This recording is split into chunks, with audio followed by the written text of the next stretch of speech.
నమస్కారం అండి. రండి, గుత్తొంకాయ కూరనైతే ఈరోజు చేసుకుందాము. ముందుగా మిరపకాయలు, తర్వాత వేరుశనగ పప్పు, తర్వాత నువ్వులు, తర్వాత కరివేపాకు, జీలకర్ర, ధనియాలు అన్నీ ప్లేట్లో పెట్టేసుకున్నానండి. ఇప్పుడు మనమైతే మాత్రం అవన్నీ కలిపి వేయించుకుందామండి. ముందు చక్కగా బాండెల్లో మాత్రం కొంచెం మనం తీసుకున్న మిరపకాయలను తీసుకొని దాంట్లో వేసేసుకొని వేయించేసుకుందామండి. అలా ఒక్కొక్కటి ఈరోజు మాత్రం నేను మా అత్తగారి వైపు ఎలా చేస్తారో ఆ మోడల్ని అయితే మాత్రం చేసి చూపిస్తానండి. కొంచెంగా నూనె వేసుకొని చక్కగా దానిని వేయించేసుకుందామండి. అవి బాగా వేగాక మనం దాంట్లో కాసన్ని వేరుశనగపప్పు మనం పక్కన పెట్టుకొని ఉన్నాం కదండి, వేరుశనగపప్పును వేసేసుకొని బాగా అయితే వేయించుకుందామండి. అవి బాగా వేగాక తర్వాత మనము మిగతావన్నీ వేసుకుందాము. చూడండి, వేయిస్తూ ఉన్నానండి. ఇవి కూడా మనకి పొలంలో పండిన వేరుశనగండి. మీరు చూసారు కదా మనం పొలం వీడియోలో వేరుశనకాయలు అవి, అట్లా ఇవి మన పొలంలో పండినవండి. ఆ వేరుశనకాయలతోటి మనము ఇలా గుత్తొంకాయనైతే చేసుకుంటున్నాం. అవి అయితే మాత్రం బాగా వేగాయండి. ఇప్పుడు మనం దాంట్లోకి మనం మిగతా ఇంగ్రీడియంట్స్ ఏమైతే ఉంచుకున్నామో నువ్వులు, తర్వాత జీలకర్ర, ధనియాలు, కరివేపాకును కూడా వేసేసుకొని చక్కగా అన్నిటినైతే వేయించేసుకుందామండి. మంచి అరోమా కనుక వస్తే వేయించాక అప్పుడు మనం స్టవ్ని అయితే ఆపేసుకుందాం. చూడండి, వేయిస్తున్నాను కదా, బాగా వేగిపోయాయండి. ఇంకా మనము దాన్ని కాసేపు ఉంచి దించేసుకుందాము. స్టవ్ ఆపేసేసుకుంటే చల్లారనిచ్చేద్దామండి. మళ్ళీ మనము చూడండి అంతా చేసేసానండి. ఇప్పుడు మనము ఈ కూరకు కావాల్సిన ఒక ఉల్లిపాయని, ఒక టమాటానన్నీ తీసుకొని అడ్డంగా నిలువుగా అయితే ఇలా కట్ చేసుకొని రెడీ చేసి పెట్టుకుందామండి. చూడండి, ముందు నిలువు కట్ చేశాను, తర్వాత అడ్డంగా కట్ చేసి సన్న ముక్కలుగా కట్ చేసి పెట్టుకుందాం. అలాగే టమాటాను కూడా సన్నగా ముక్కలుగా తరిగి పక్కన పెట్టుకుందామండి. తర్వాత ఇలా అన్నీ చక్కగా అయితే కోసి రెడీ చేసుకున్నాక మనం చల్లారిపోయి ఉంటాయండి. ఇంత లోపలే మనం వేయించుకున్నవి దాన్ని అయితే మాత్రం మిక్సీ జార్లో తీసేసుకొని చక్కగా గ్రైండ్ అయితే చేసేసుకుందామండి. ఇవన్నీ వేసుకొని దీంట్లో కాసంత మనం కొంచెం ఉప్పునైతే మాత్రం యాడ్ చేసుకుందామండి. చూడండి, ఉప్పునైతే వేస్తున్నాను, 1 స్పూన్ వేసానండి.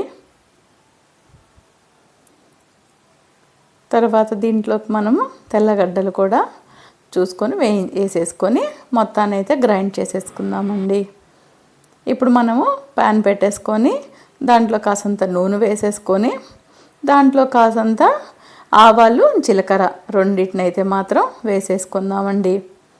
అవి అన్నీ చక్కగా చిటాపటాలాడుతూ ఉంటే అప్పుడు మనం దాంట్లోకి చక్కగా మనము ఉల్లిపాయలని అన్నిటినీ వేసేసుకుందామండి.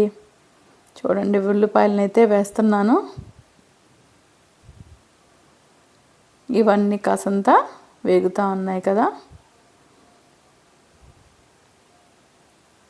ఇవి కొంచెం వేగుతూ ఉన్నప్పుడే మన దగ్గర ఉన్న టమాటాలను కూడా దాంట్లోనే వేసేసుకొని కొంచెం మగ్గనిద్దామండి.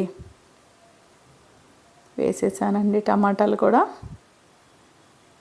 కాసేపుని అలా తిప్పేసేసుకొని మనం మూతనైతే పెట్టేసేసుకుందాము. కొంచెం వాటిని రెండు బాగా మగ్గనిద్దాం.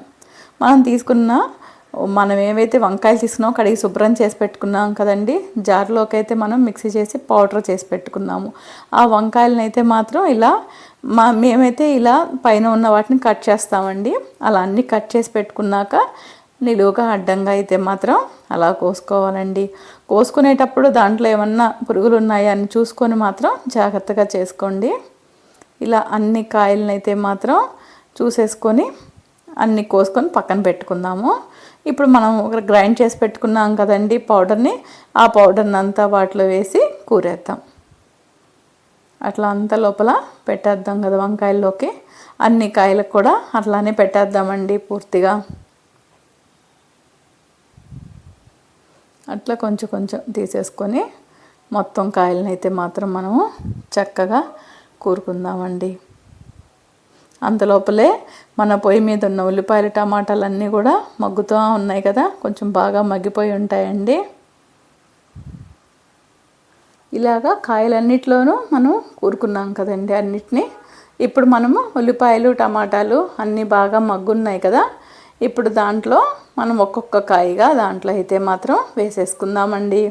చూడండి బాగా మెదిగాయి కదా, మెత్తగా అయిపోయాయి. దాంట్లో ఒక్కొక్క కాయలాగా అన్నిటినైతే మాత్రం పెట్టేసుకుందాము.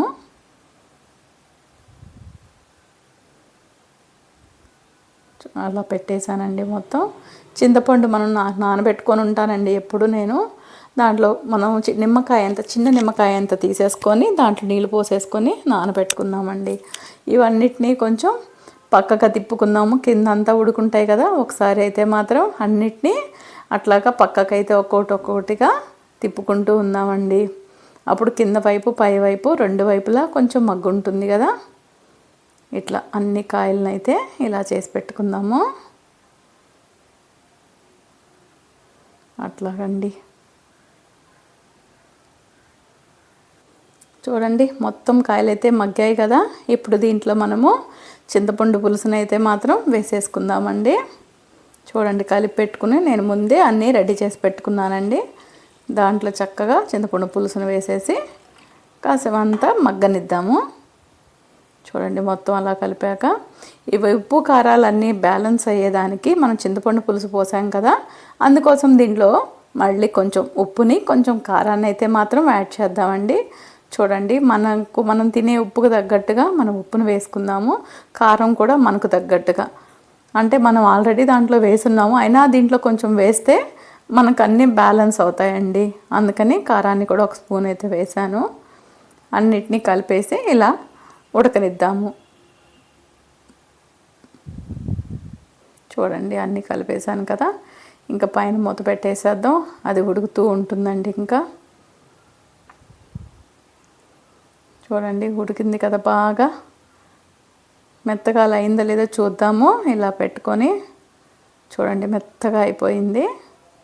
ఇంకా దీంట్లోకి మనం అన్నీ మెత్తగా అవ్వడం వల్ల చక్కగా మనకు మిగిలిన ఇందాక మనము కాయల్లో కూరంగా మిగిలిన పొడి ఉంది కదండి, దాన్ని కూడా దాంట్లో వేసేసుకొని అలా కలిపేసేసుకుందాము.